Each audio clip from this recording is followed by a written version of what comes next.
Hello and welcome to Evolve, a series of talks in which we move from pain to peace, from trauma to triumph, from worry to faith. We'll be talking about tools and concepts that help us heal our trauma, heal our wounds, move through our darkness, do our shadow work, untie our knots. And I am not a doctor, I'm not giving medical advice here. However, I do have over a decade of certifications, studies, experience, both personal and one-on-one with clients, as well as group therapy sessions that I have designed and facilitated based on NLP, on nonviolent communication, on life coaching, Buddhism, Eastern philosophy, yoga, meditation, positive psychology, PTSD healing, somatic healing, and trauma recovery. So let's dive right in. We are looking today at A Course in Miracles, lesson 189. And I'm going to hop down to one of the paragraphs here at the end, and we're going to explore it together. Off we go. What would you see? The choice is given you. But learn and do not let your mind forget this law of seeing. You will look upon that which you feel within. Let's pause there. What would you see? The choice is given you. That's telling us we have the freedom to perceive, the freedom to choose how we take in and digest what we're looking at within us as well as without. Within us being the emotions that arrive, the thoughts that we have, the beliefs that we hold, the memories that we keep within us, how we perceive them. Thich Nhat Hanh, a Buddhist monk, taught that the past is healed in the present moment. You don't have to time travel and go back and fix what happened. There's nothing to fix. There is a transformation that must happen, though, to relieve our suffering, and that transformation happens right here, right now. And that's our perception of what happened. Instead of you did this to me, I'm a victim, I blame you, you are guilty, I'm ashamed, and I'm broken. That puts the power in somebody else's hands, and that is eternal suffering because now there's nothing you can do. When we shift our perception today and say, I see that you were projecting your own pain into the world around you, including me, in the form of anger, abuse, aggression, passive aggressiveness, neglect, whatever it was. But it was that person's projection of their own unresolved, undigested pain. Then we realize it's not personal. It says nothing about our wholeness, our worth, our value.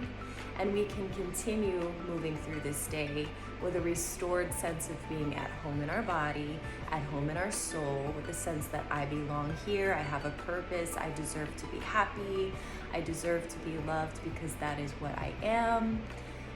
The past is healed in the present, and that is a shift in perception, which the Course teaches is what forgiveness is. Forgiveness is not letting someone off the hook, because that's still under the umbrella of guilt, shame, and blame. We step way outside of that box here and we shift from there's no one to blame, there's no persecutor and victim, there's no attacker and the broken. We step outside of that whole paradigm because it's a cycle that never ends. We step outside of it and realize that's an unhealed wound projecting, and actually I've done that before. We realize we do that too. It's what we do when we haven't resolved our pain and we haven't gone in and done the work and we're not ready to yet. We project onto the world. We snap at somebody, we get irritated, we say something mean because there's something going on inside of us. When we realize that, we come back to our oneness with all of humanity. Now, does it make it okay to snap at somebody or to take it to the level of abuse? Absolutely not. But from that realization, we take ourselves out of the role of victim, and now we're empowered to be the change and make changes in the world. So that's how we heal the past in the present moment, and that's the shift in perception. So back to the question, what would you see? The choice is given you. Are you a victim? Or are you an empowered, enlightened creature of love? So That's a good question to ask ourselves as we move through the day. What would I see here? Would I see peace instead of this? Would I see serenity? Would I see an opportunity for me to heal a wound? For me to show up better? Would I see a possibility to allow grace between me and this other person here? What would I see? The choice is given me. I'm not trapped. We are not trapped in any moment. The choice is given us in every breath we take. Okay? But learn and do not let your mind forget. Do not let your mind forget, meaning don't be distracted by the voices of the ego, the chitter chatter in there, but she said, he did. No, don't let your mind forget. It's like a monkey, this mind, the monkey mind, as yoga says, swinging from branch to branch, distracted, taking things personally, being offended by this, stressing about that. It's all distraction, it's all noise, it's all chitter chatter, and it's not real. Don't let your mind forget this law of seeing. A law is unquestionable. You will look upon that which you feel within. If hatred finds a place within your heart, you will perceive a fearful world. If you feel the love of God within you, you will look out upon a world of mercy and of love. Let's read that again. You will look upon that which you feel within. If you feel hatred within you, if hatred finds a place within your heart, you will perceive a fearful world. If you feel the love of God, the love of Spirit, the love of the Mother within you, you will look out upon a world of mercy and of love. This is a law of seeing. What you see, what you look upon, is a reflection of what you're feeling within. And so what we're feeling within is reflected back to us through our experiences. The experiences haven't changed, it's our perception.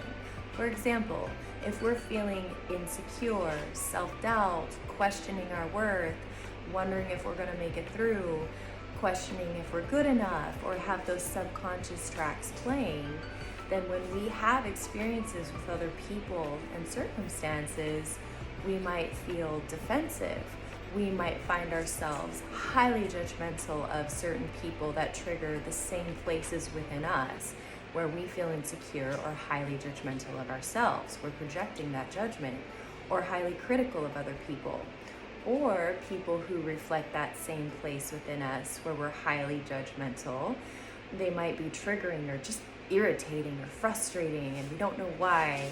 Or we might just find ourselves highly defensive or even aggressive because we feel vulnerable inside, or we feel broken somewhere, or we feel unsafe within. And so when we go out in the world and have our experiences, it mirrors back to us our own insecurities, our own sense of not being worthy, not being good enough. We might feel like we always have to prove ourselves, or somebody just never gives us the right reassurance. Well, they can't, because that voice within us is on replay. I'm not good enough, I'm not good enough, so it doesn't matter.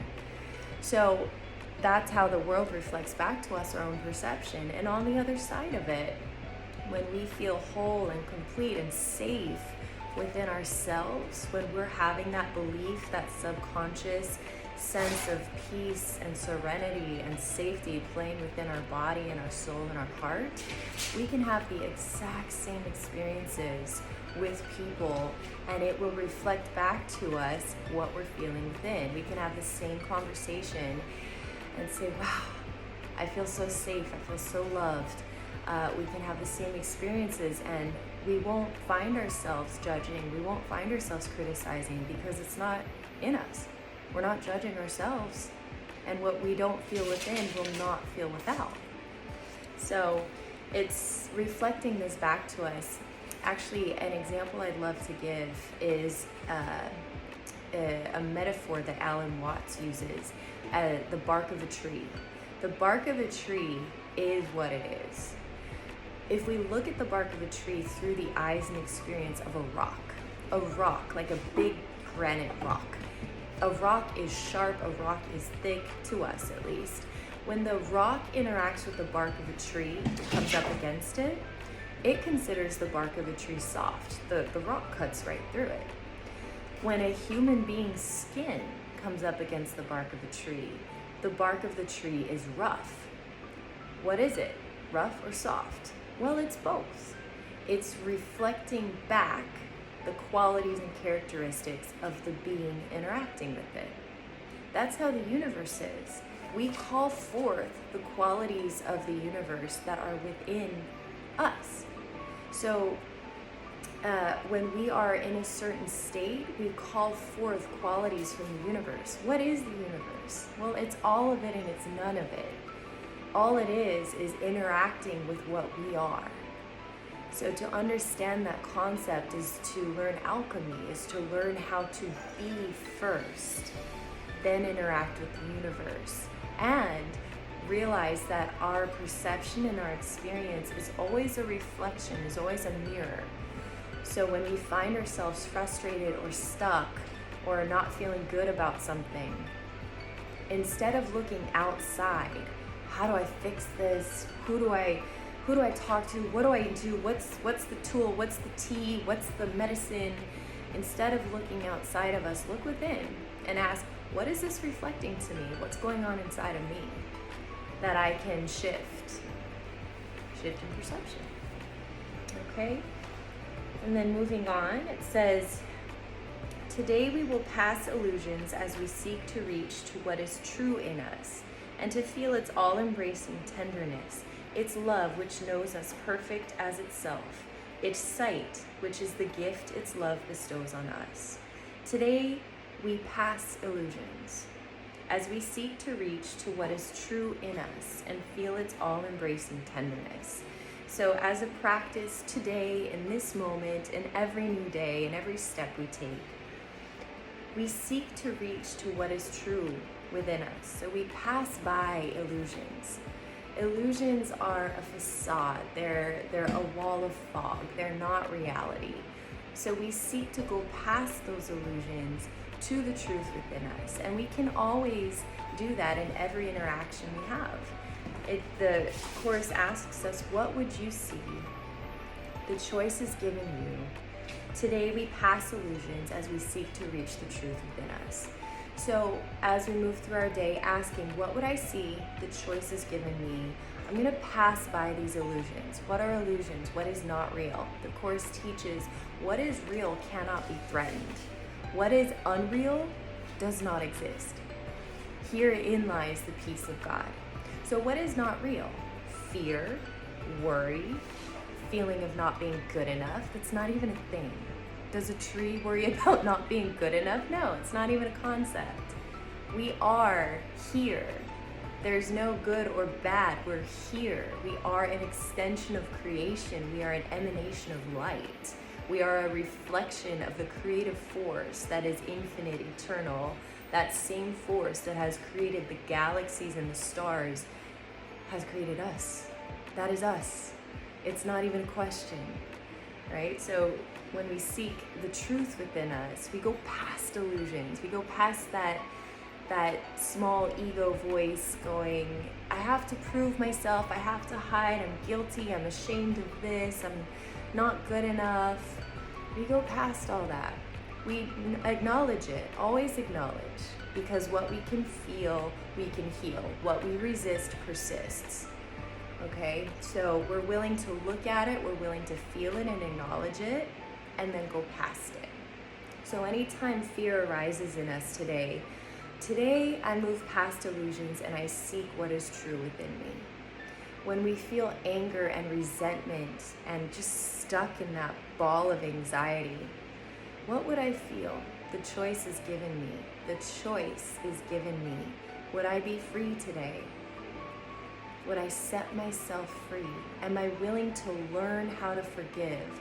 Not to set somebody else off the hook, but to shift my perception so that I'm not stuck in this prison of suffering anymore. Am I willing to start that process? What would I see? The choice is given me. This anxiety, I'm willing to look deeper. I'm willing to look through the anxiety to the truth in me.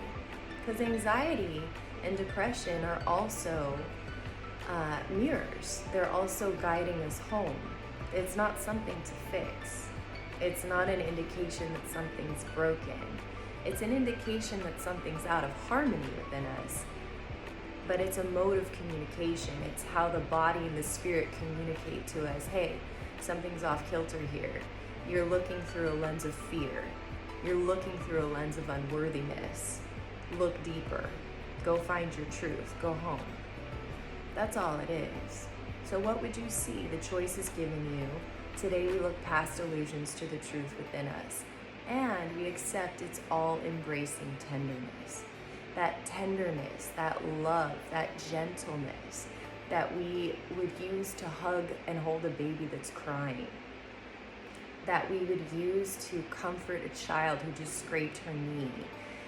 That we would use to pat a kid on the head who just knocked over an expensive vase and is feeling horrifyingly guilty and ashamed.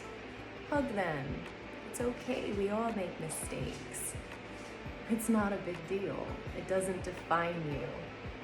Fix it, buy another vase, don't worry, stand up, dust yourself off, keep moving. That's life. Okay. Continuing on, we learn the way today. It is as sure as love itself to which it carries us. We learn the way by practice, by moving past illusions, by the willingness to look for the truth within us, the willingness and the practice. The willingness and the practice, we learn the way. Not by just reading, not by just looking at memes, not by scrolling through social media. By practice and internal willingness, we learn the way home. It is as sure as love itself. We can't go astray. With the willingness and the practice, it is as sure and eternal and unassailable as love itself, to which it carries us. For its simplicity avoids the snares, the foolish convolution of the ego serves to hide. For its simplicity avoids the snares of the ego's complexity. Complexity is of the ego, simplicity is of God. Simplicity is of love and spirit. So the way that we are learning through our willingness and our practice through experience is the simplicity that avoids the snares of the ego. The ego, it makes everything complicated. It makes it so that we can't free ourselves because it takes us on these Alice in Wonderland circles and loops that have no resolution.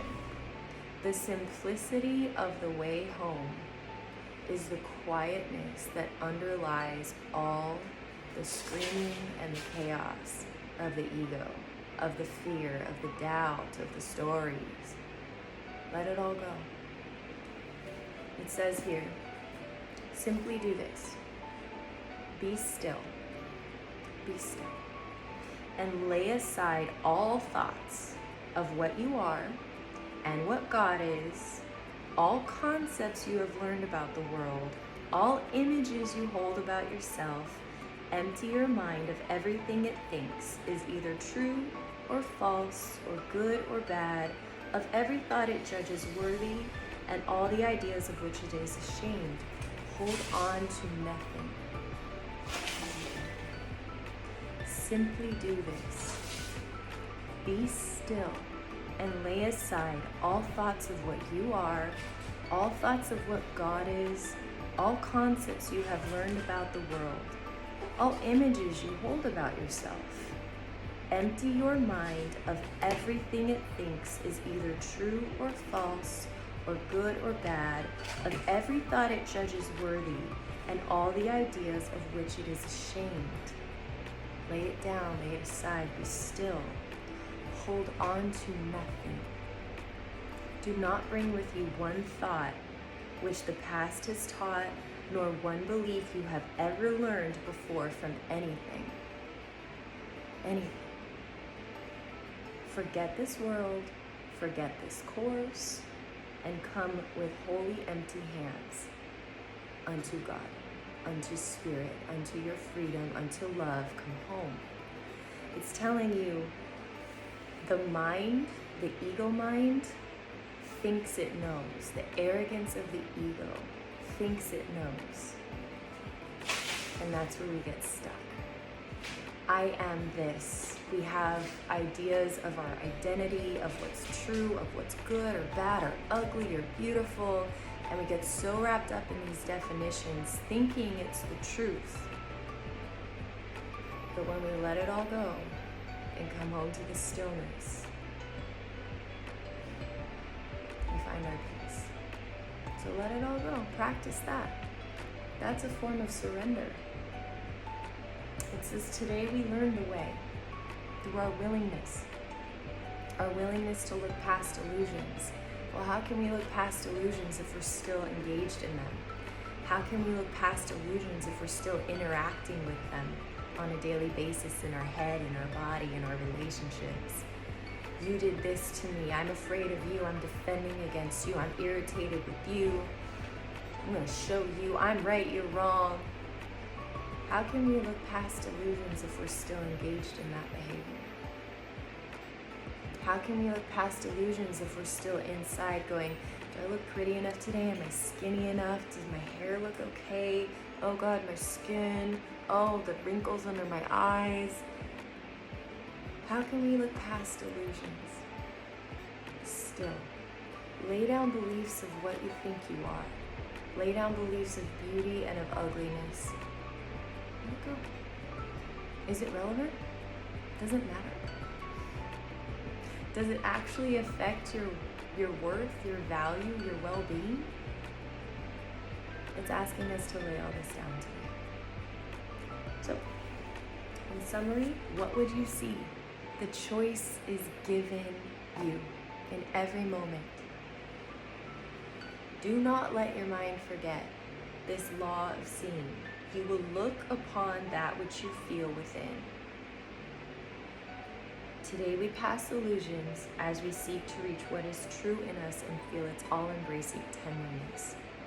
Be still and lay aside all thoughts of what you are and what the world is and what God is and all concepts you've learned. Lay it down. God is in the stillness, and we come home today. Thank you so much for joining me in this reading.